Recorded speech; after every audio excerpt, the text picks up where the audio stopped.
mga kahardinera, magandang araw! Welcome to my channel. Bali dito po sa episode na to, ipapakita ko sa inyo kung paano ako mag-harvest at magbalat ng aloe vera ko. At kung paano ko siya i-prepare bago ko siya ihalo sa mga lulutuin ko. Siya nga po pala, hindi lahat po ng aloe vera pwedeng kainin o edible. Yung isang klase na common variety na makikita natin kalimitan sa mga bahay natin, yun yung ginagamit sa balat at saka sa buhok, pampakapal. Ginagamit lang siya pang beauty regimen, hindi siya pwedeng kainin. Bali itong aloe vera ko, ito yung variety na nasa family ng aloe vera barbadensis miller o aloe vera barbadensis miller variegated. Ito yung mga edible o pwedeng kainin. Bali yung hindi mga edible, yun yung nasa family ng aloe vera variegated chinensis. Ilalagay ko naman po sa description box yung link ng aloe vera na pwedeng kainin at hindi pwedeng kainin para ma-compare nyo po dun sa mga alaga nyo.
Guys, yan, ganun, oh.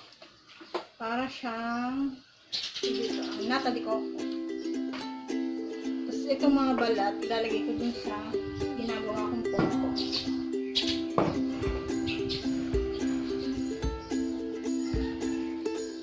Tapos nagpainit na din ako ng tubig. Hugasan ko muna to ng paulit-ulit hanggang mawala yung malagkit ng parte. Hanggang matira na lang yung gel niya talaga. Kasi yung malagkit na part makatulong, saka medyo may amoy konti lang, hindi talaga siya totally sobrang bad.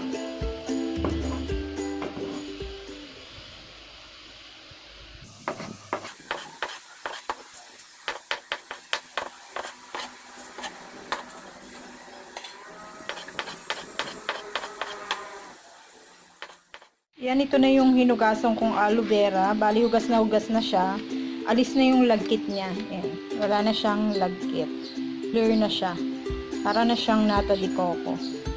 Bali, hahalbusan lang natin siya dito sa pinapakulo kong tubig.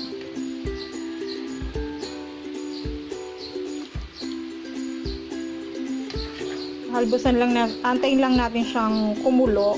Tapos, pwede na natin ahunin at hugasan ulit. So, ready na siya.